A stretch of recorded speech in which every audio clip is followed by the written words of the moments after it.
what have Trek changed on their latest Supercaliber XC race bike, and how does it compare to the latest, fastest bikes making up the rest of the World Cup grid? My name's Guy Kestevan. I've been a professional bike and kit tester for over 25 years. And today, well, this is my live ride review of Trek's brand new Gen 2 Supercaliber SLR 9.9. An absolutely stunning looking bike, and one I'm super excited to ride. So, we're going to hit the trails here at Stainburn. I'm going to talk you through how it rides, why it rides like that, and compare it to some of the conventional competitors out there on the world. And compare it to some of its contemporary competitors, both similar looking and more conventional, that I've ridden recently. I think you'll know what I mean by that. So, let's go hit the trails in super rapid flagship SLR style. So if you've just looked at the bike now, you can see it's definitely an evolution rather than revolution in terms of the Generation 2 of this Supercaliber. But get stuck into the details, and it's basically an all-new bike built onto the same super successful World Championship and Olympic gold medal winning ISO strut formula. And if you're a racer, first thing you want to know is how much lighter is it? Let's put you out of your misery. On data and on climbs, Trek have saved, depending on frame size, an average of 235 grams out of the frame weight of the Generation 2 compared to Gen 1. And they've done that by completely going in and analysing every tube shape, every bit of feedback we have from riders, from warranty, that kind of thing, as well as all the digital analysis.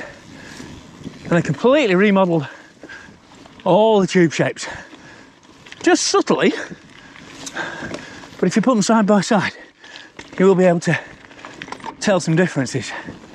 So that brings weight down, their claimed weights, which, to be fair, are normally pretty accurate, to 1950 grams, again for a medium with all the trimmings. Now immediately, some weight heads are going to set alarm bells ringing on that, because that's not light, really, compared to claim weights from some manufacturers of 1600 to 1800 for their full suspension bikes. But what's interesting is this complete bike with dropper included. Yeah, it doesn't got a power meter, but you get a dropper, clocks in on my scales 9.75 kilos without pedals. So we'll get into more comparison later on, but pretty much identical weight to Specialized Epic World Cup at 765 grams claimed frame weight. That's over 100 grams lighter than this Supercaliber claimed frame set weight, and that doesn't come with a dropper post, and wheel weight and everything is very comparable, because you've got these Covey RSL Race Shop Limited. It's an acronym we'll hear a lot on the spec of this bike. Wheel set, which are 1245 grams, so they compare really well to the Roval Control SLs. And the same 110mm Sid SL fork, although crucially, this is a standard 2-position spec. Hasn't got a brain brass mass or anything in there, and although of course you have got that unique ISO strut suspension system in the back.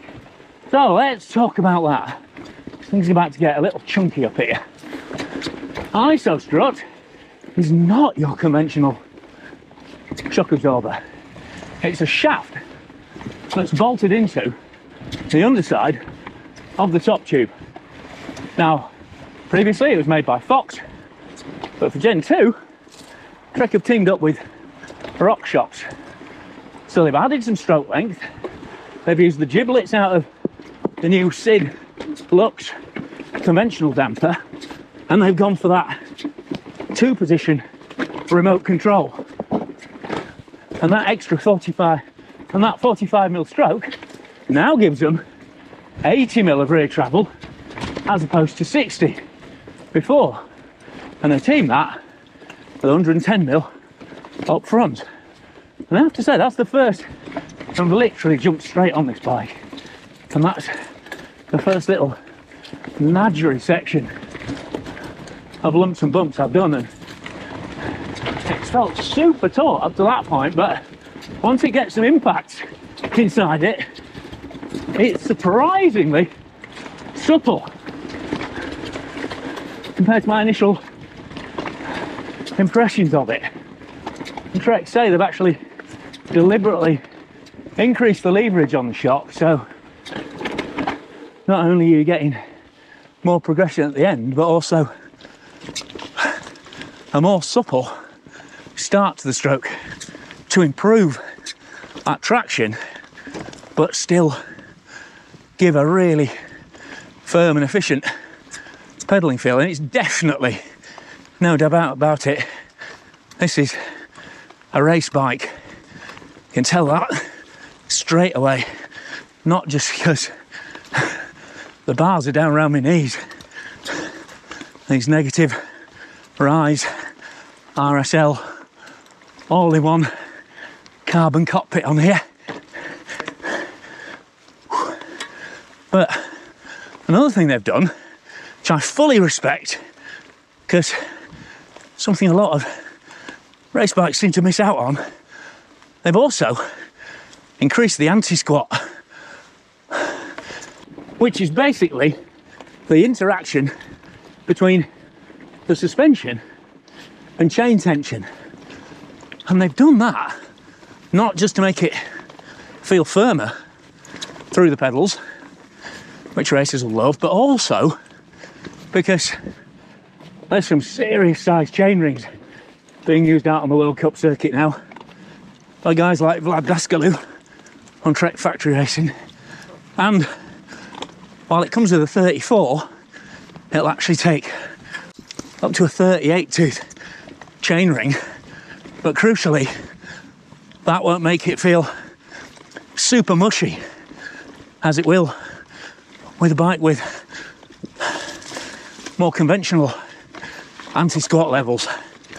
I have to say, coming up here, it feels ferociously determined on Stainburn's infamous vinegar stroke slime, so called because of the face you pull as you get to the top of it. What I would say is that does put the onus on you to work the traction out. This is clearly a very stiff frame, and because it delivers that power so directly, the upside is you can feel what's happening at the rear tyre very clearly, but it's not going to kind of smush around and be super compliant and save you doing the torque mathematics yourself. Plus, this particular model, because it's the only one with the super light SID Ultimate SL fork, which has a 235 tyre restriction, it's the only one that comes with 2.2 inch versions of the new Bontrager Suntan race tyres. And to be honest, while they say they're 2.2, they look a lot smaller, and I'm running them a little bit harder than I normally would because of that small volume. But as I say, all the other bikes in the range, hey, I love the way a super light bike can just hop and pop stuff even at low speeds. in a way that you'd struggle on a conventional trail bike. Because even the heaviest weight SL frame spec, which is essentially the same weight as the old Supercaliber, is only 13 kilos. But as I was saying, all those other bikes come with a 2.4 inch version of that tyre, and Trek have actually sent me some to test with this bike, so I'll do another run out with them on, and I'll let you know some feedback on how it rolls with the bigger rubber, because right now I'm definitely getting a fair amount of chop through the back end. I mean, it's carrying speed well, and as you can see, it's super accurate, but I'm glad I've got that Fox transfer dropper in there, and all models come with a dropper post, which is great to see. Yes, frankly, I even want a dropper for gravel now, and I don't think there are many XC racers actually running a rigid seat post, especially on courses like the World Champs at Glentress this weekend. Right, so actually I managed to clobber off enough stuff on that descent that we've pushed the shop through to about 80% travel, so I'm going to leave it as it is, because this next section, as you'll see, certainly once we start the main descent, is a lot more geologically aggressive, shall we say, or rocky, for people who aren't into using long words. But it is lovely and crisp through the pedals, but definitely more forgiving over that janky stuff than a hardtail would be, as you'd hope, because, you know, you're taking a fair old penalty in weight against a cutting edge hardtail here. Talking 1200 grams heavier than pure hardtails from people like Canyon, Specialized, Mondraker, Uno, Cannondale, Scott, and even Trek's own Procaliber, nearly 900 grams lighter than this frame set. I've got a Zoom call with the Trek team when I finish this ride, and one of the questions I've asked them is, are they phasing out the Procaliber, which isn't really a hardtail. It's got that Isoflex scissor arrangement in the frame, so it's more of a soft tail really. But I noticed on the UK website they're only doing one model of bike and 2 frame sets at the moment, so I'll go around because I've got the camera on the bars. Oh, and they've raised the bottom bracket, but as you can hear, still got a crank down there, so glad it's got little rubber boots on. So I'll have to see whether, I mean, this is designed as their one race bike. Yes, the top fuel is definitely a trail bike now. And don't get me wrong, efficient pedalling and very quick if you've watched that live ride review, but way heavier than most racers would be comfortable with. And this definitely, you know, the bar position and that beautifully. It's a while since I've had a bike that's proper kicked up under power like this does. But they have made the geometry more trail friendly. Not super dramatically. So as they say, they want to keep the fit recognisable for their pro athletes. They don't want to cause them any sort of physio issues when they switch to a new bike, so reach is slightly up, 460 on this large that I'm riding. Lovely and tight through the turns, and then it's a 1.5 degrees slacker in the head, so 67.5 degrees now, with just a little bit more stability. Just keep it online when the trail's trying to bully you about. So it's, you know, very much middle of the road in terms of race geometry rather than anything radical. So it does mean it's that back end that's the real talking point here. And to be honest, what I would say is, don't get too hung up on it. It's actually very conventional in feel. I mean, people are going to be gagging for a comparison during this bike. Whoa, hello. Fair play. Got knocked offline there. I would expect a longer travel bike, a smoother bike than this, to just roll straight through. It's a long time since I've been knocked offline through there. And while you saw it at the front, that was definitely coming from the back end, being kicked around. And these aren't the stiffest shoes I'm wearing, but I can definitely feel it through my feet. And it's worth noting that Trek say run 30% sag for rougher or longer courses. So I'm going to probably change the sag at the bottom here and see how that goes on my next run down. But otherwise, it just feels like a very firm but totally conventional bike. You know, there's no zero sag, there's no horrible top out clatter. You can change shock modes on the fly with that remote. And interestingly, I probably wouldn't say it was as supple as the Epic World Cup in terms of small stuff, because once, whatever setting you've got that in, once you've broken it through, that topped out nature of the shock, anti-squat, swallow the fly,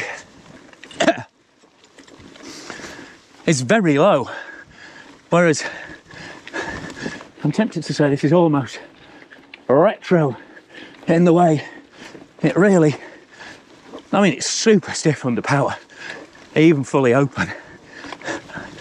I was kind of disappointed when I didn't see a pedal mode on the twist lock remote, because I love that setting on my Cervelo, which is a much more conventional bike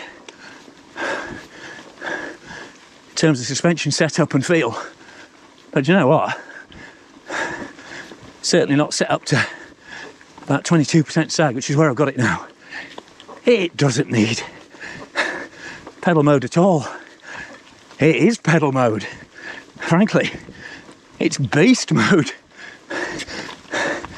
Even going up that smooth switchback climb, didn't even occur to me to stick the lockout on.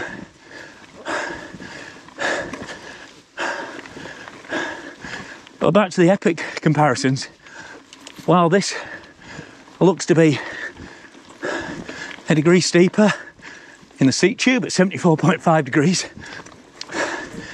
and a degree steeper in the head tube, actually, because that Epic is running, well, either zero or minimal sag on the trail, the numbers are basically the same.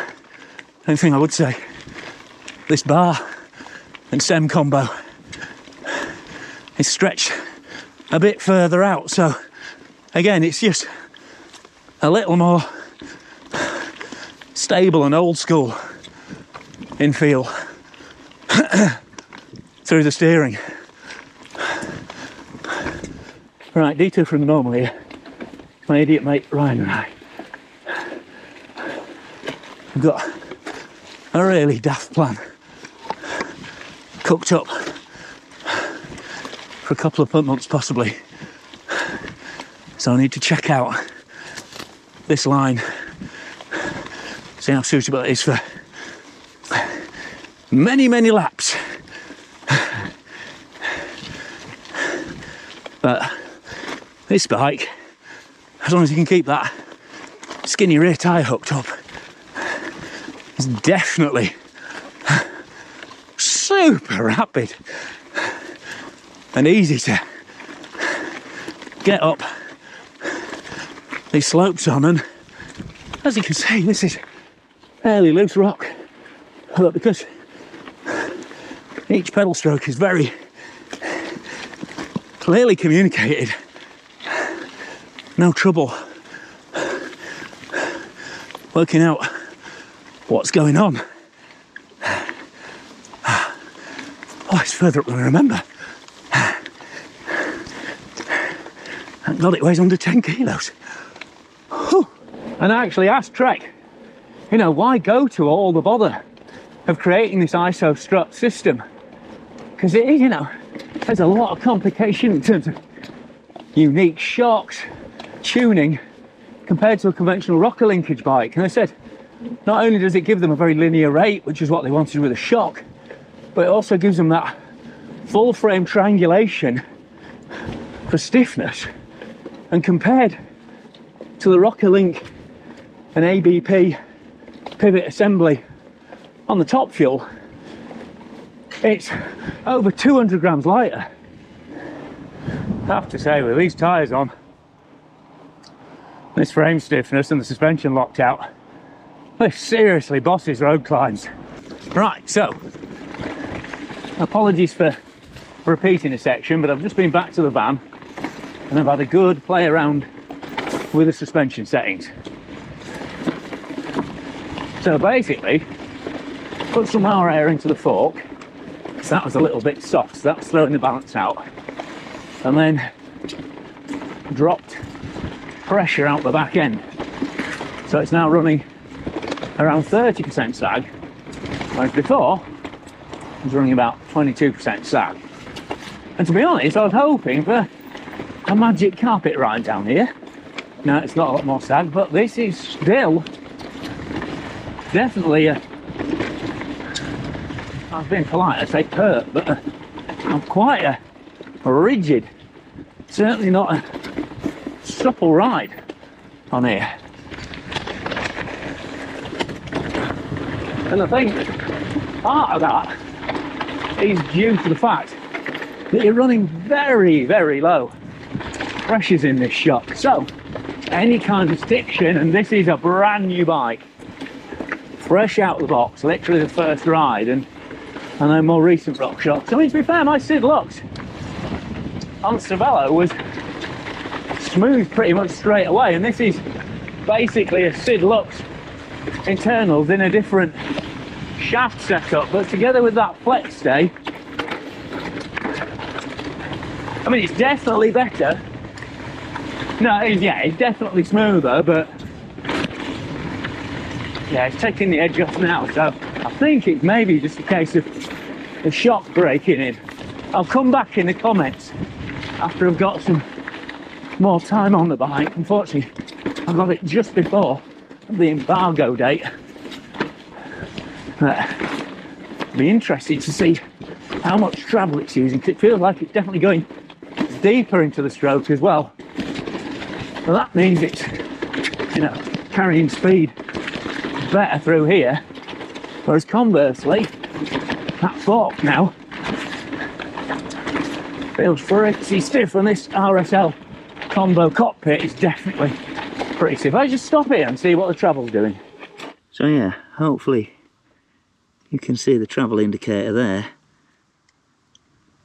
and that's the max, so pretty much full travel already down there, and that, you know, that matches pretty well with the 110 up front. Maybe could run the fork slightly softer, but definitely getting more value out of that rear shock. So let's complete the rundown and see how it does now on that little spine section. It's always a brilliant section. I mean, Stainburn's brilliant for testing.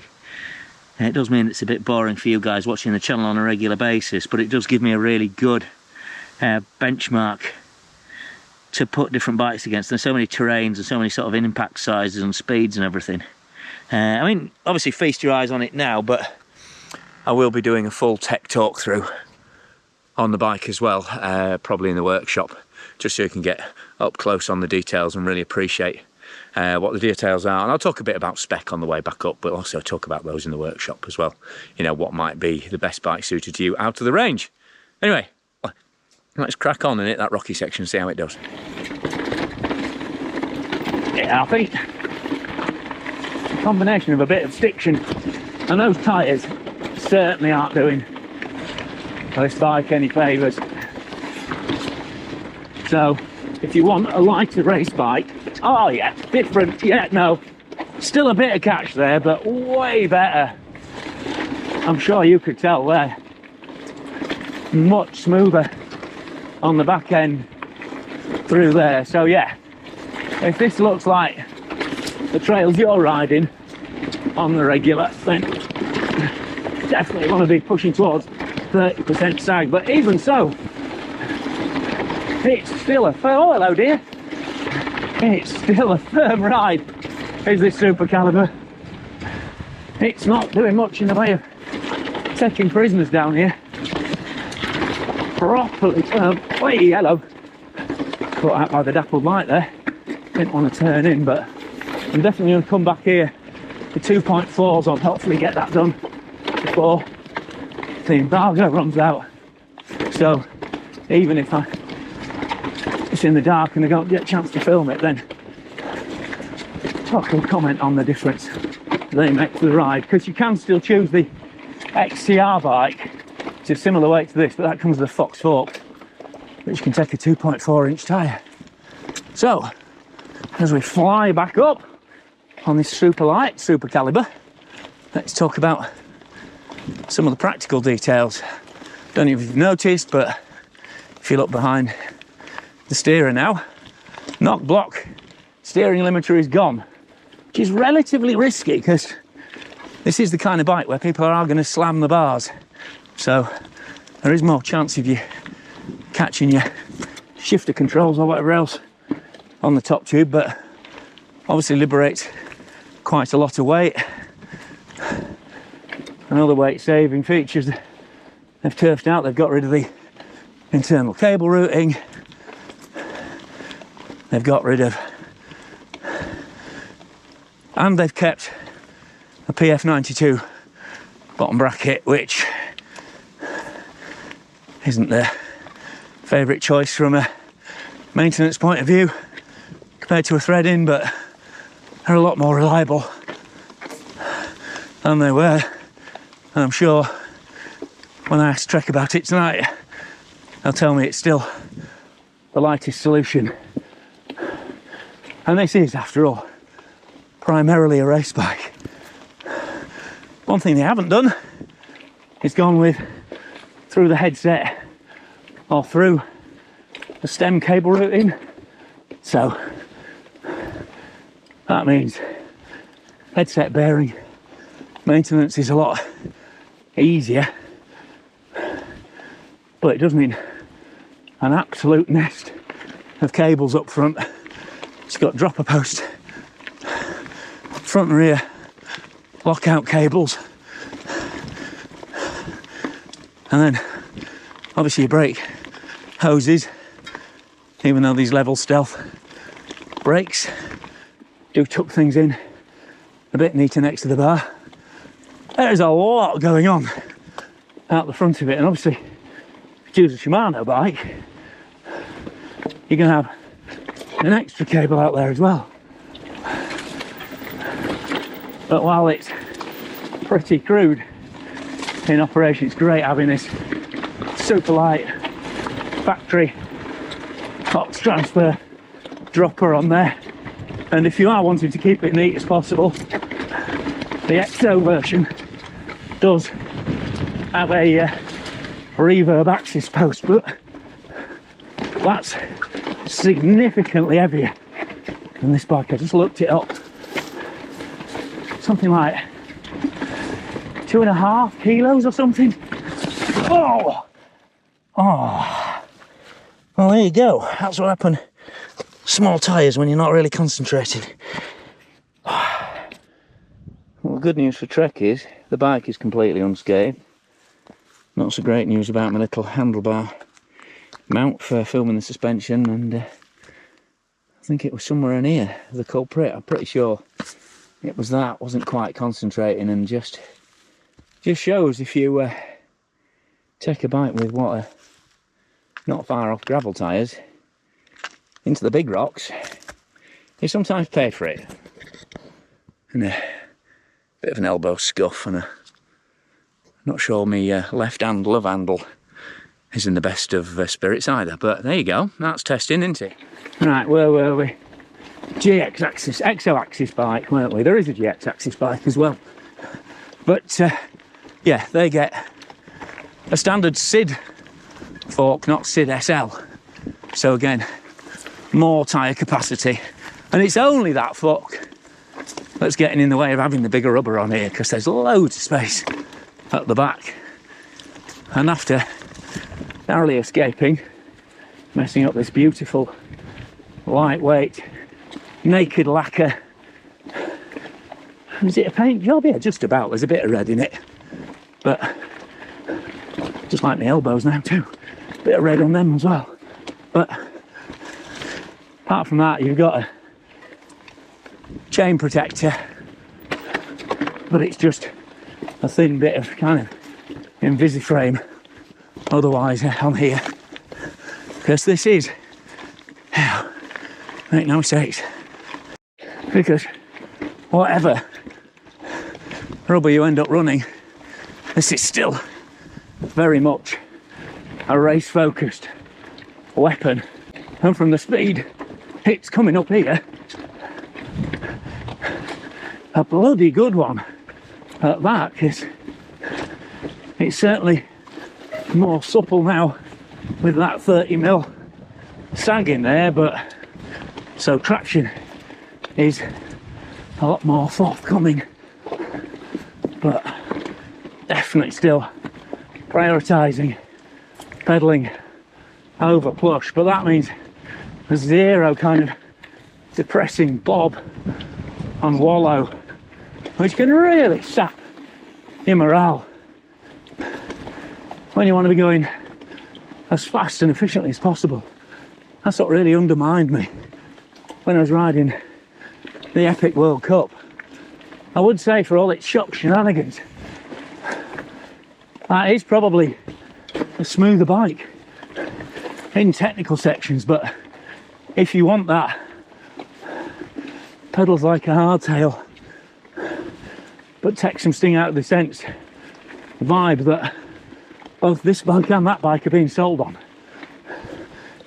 this is definitely the pedal prioritised bike.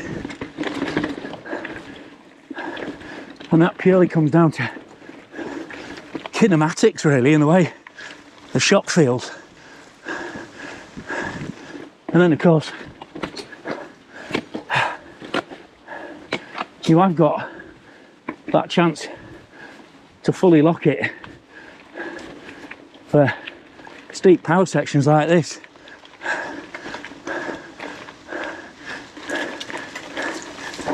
Although arguably probably should have kept it open so the back wheel didn't spin there. But when it smooths out, this is a rocket ship. It's been a while since OCLV used the Rocket Boy as a logo.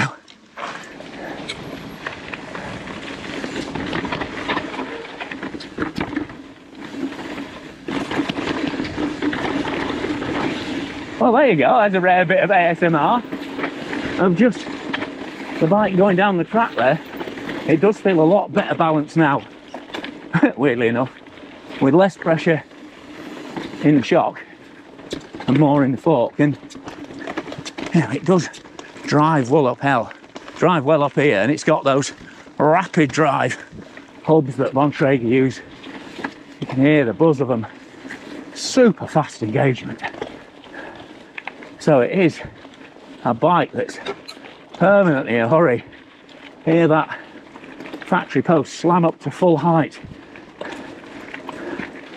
Proper race weapon this. It loves going upwards, making those tyres growl and rip. Now let's try this bit. But again, it's a very focused race weapon, and I think for most riders, you're going to get a more versatile bike with a more conventional full suspension setup in the 100 to 120 mil range. And if you choose your spec right, you're not going to lose anything in terms of weight either. In fact, with this frame weight, you might well gain.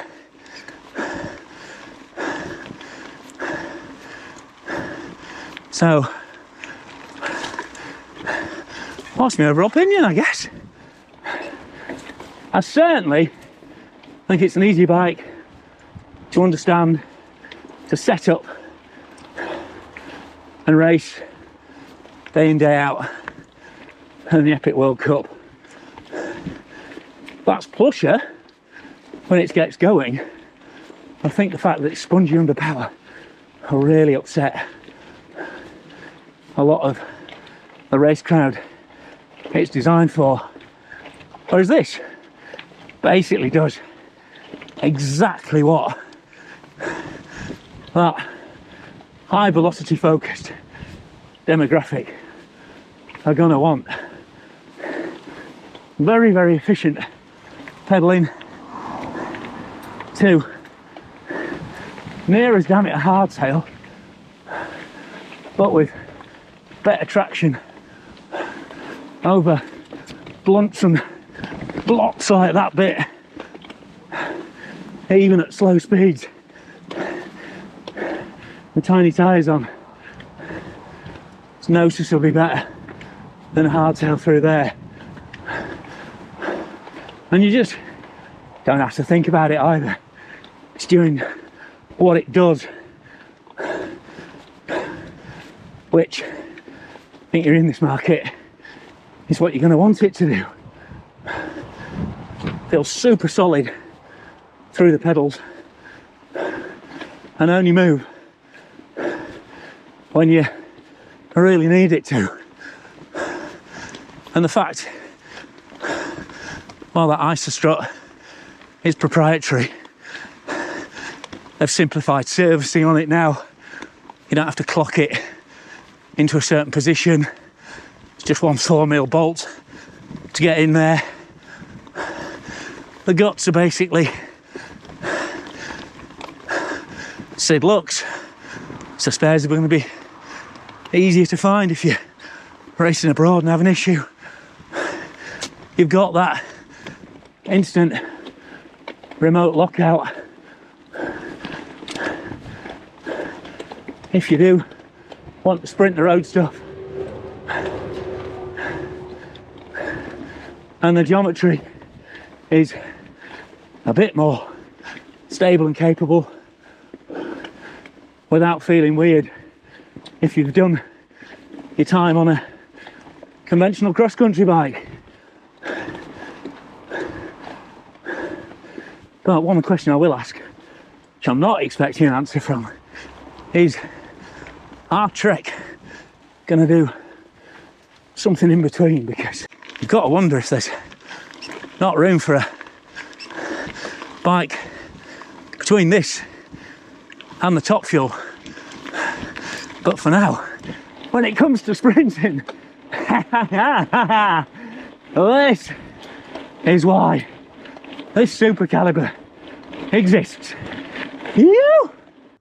So, there you go. Trek's new Supercaliber.